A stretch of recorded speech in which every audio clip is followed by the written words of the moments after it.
पूरे दुनिया के सारे अखबारों में, चैनलों में मोदी जी का एक डायलॉग छाया रहा।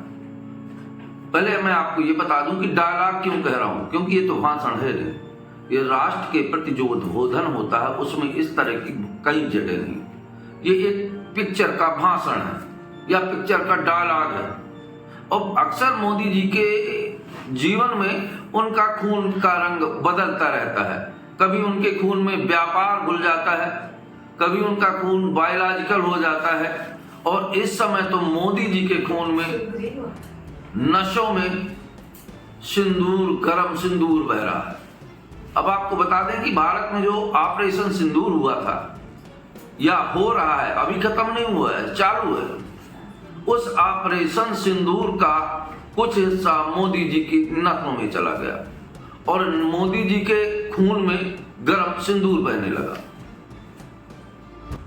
अब समझ में यह नहीं आता कि नसों में मानता हूं कि तेज में आकर और जोश में आके उन्होंने भाषण दे दिया, पर एक देश के प्रधानमंत्री को कुछ बोलने के पहले कुछ सोचना भी जरूरी है, क्योंकि पूरा देश उनकी आवाज को सुनता है और निराकरण करता है। एक बात मेरी समझ में नहीं आ रही कि एक समय मोदी जी ने कहा था कि मैं चौकीदार हूं, तो social media, print media, face media में बहुत सारे लोगों ने लिखा था कि मैं भी चौकीदार, और मैंने आज देखा कि किसी ने नहीं लिखा कि मेरे भी खून में गरम सिंदूर बहता है।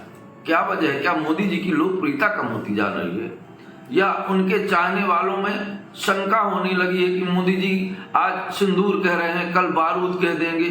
थोड़ा कंफ्यूजन भी हो गया है। पर इस बात को छोड़ के हम बात करते हैं ऑपरेशन सिंदूर की। ऑपरेशन सिंदूर अभी शुरू है, अभी खत्म नहीं हुआ, और सरकारों को केवल इस बात की डर सता रहा है कि इससे वोट कैसे ले। आपको एक बात बताना चाहते हैं, जिस सिंदूर की वजह से ऑपरेशन सिंदूर नाम पड़ा, उस वजह की कोई चर्चा नहीं करता। उन 4 लोगों ने जो पहलगाम में निरपराध लोगों को उनका धर्म पूछकर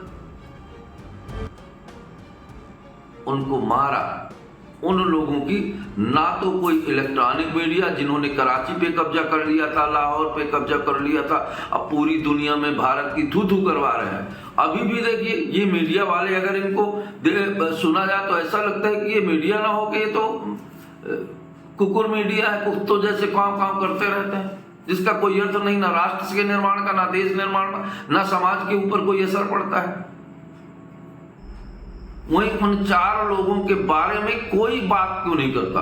मोदी जी को ये बात करनी ना चाहिए कि उन 4 लोगों को हम जरूर खोज के लाएंगे, अगर नहीं मिले तो उनकी लाशें नहीं आएंगी। इतना तो पता चल जाए कि वो 4 लोग थे कौन।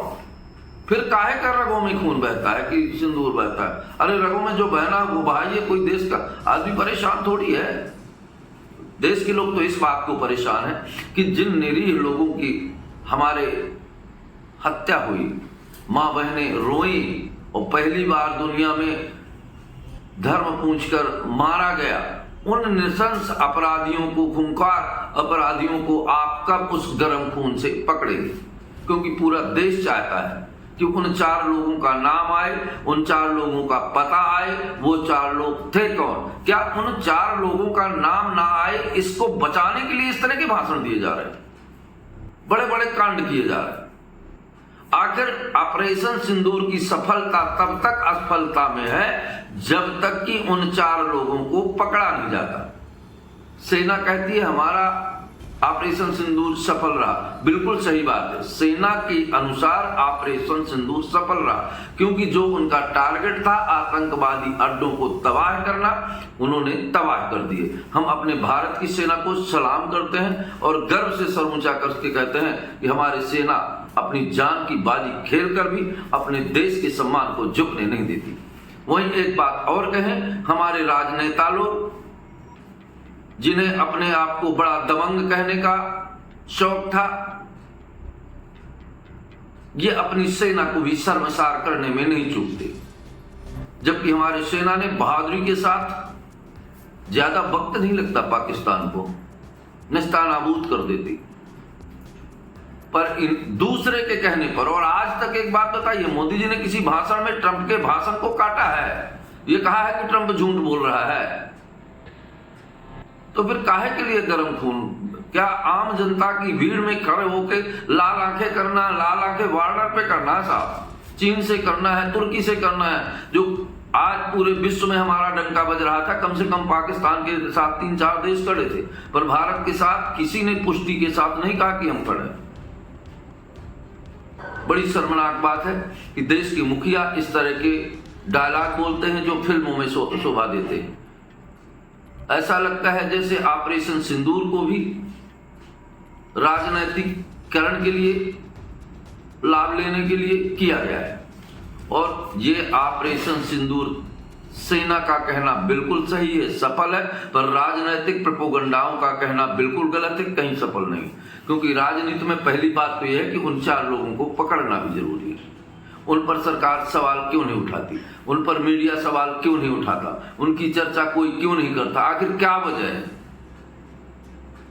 वहां ट्रंप हर दूसरे दिन, तीसरे दिन ये कुछ ना कुछ भारत के बारे में गलत बयानबाजी करता है। ऊपर से हमारे नमस्ते ट्रंप करते हैं कि हमारे मित्र हैं। अरे हम मित्र की एक परिभाषा बता दें आपको, साथी ऐसा चाहिए जैसे लोटा डोर और अपना गला फंसाए कर लावे पानी बोर। पर वर्तमान के नेता अगर जान ले कि मेरा दोस्त है, मेरा कहना मानता है, तो सबसे पहले उसके गले में रस्सी फंसाकर खींच लेते हैं। वही वर्तमान सरकारें करती है। और बड़े दुख के साथ ये कहना पड़ रहा है कि हम ताकतवर होने के बाद भी, साधन संपन्न होने के बाद भी, हमारा इतिहास वीर योद्धाओं से भरा पड़ा है, उसके बाद भी ताकतवर और हमारे देश से वीर, हमारे देश वीर सैनिक, हमारे देश की आम जनता ने एकजुट होकर के ये तक कहा कि हम सारे पूरे देशवासी युद्ध के लिए तैयार हैं। हालांकि ये भी बात सही है कि ये युग युद्ध का नहीं, पर एक कहावत और है हमारे धर्मशास्त्रों में कि सठम साठम समा करे, जो जैसा उसके साथ वैसा ही व्यवहार करना चाहिए।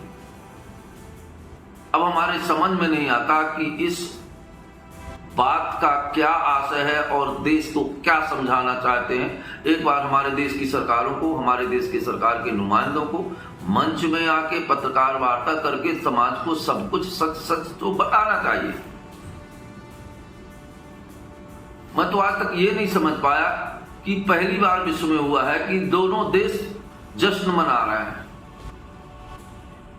कि हम जीत गए, और उधर ट्रंप भाई कहते घूम रहे हैं कि हम दोनों को हड़काया कि व्यापार बंद कर देंगे।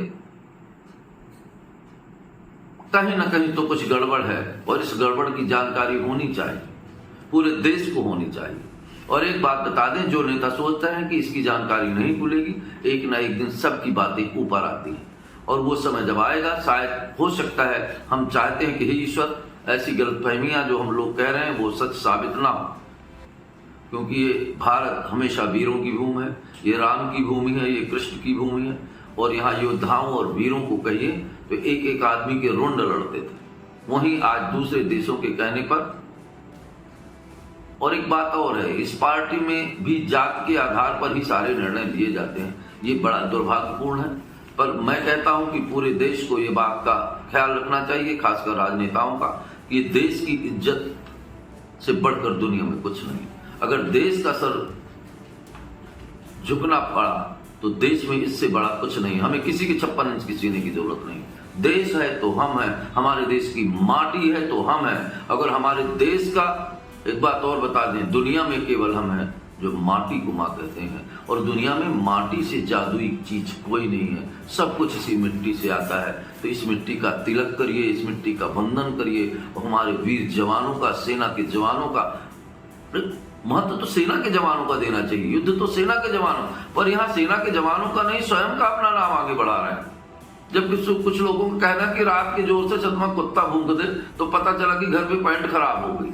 ऐसे लोग भी बाहर कहाड़ के चौराहे में दिलेरी बता रहे हैं। खैर, ये तो सत्ता की बात है, पर मैं इतना जरूर कहूंगा कि हमारे देश की बातों को, हमारे समाज को, हमारे राष्ट्र को ऐसे उद्बोधनों पे जरूर सोचना चाहिए। और हम इस पे आपको वो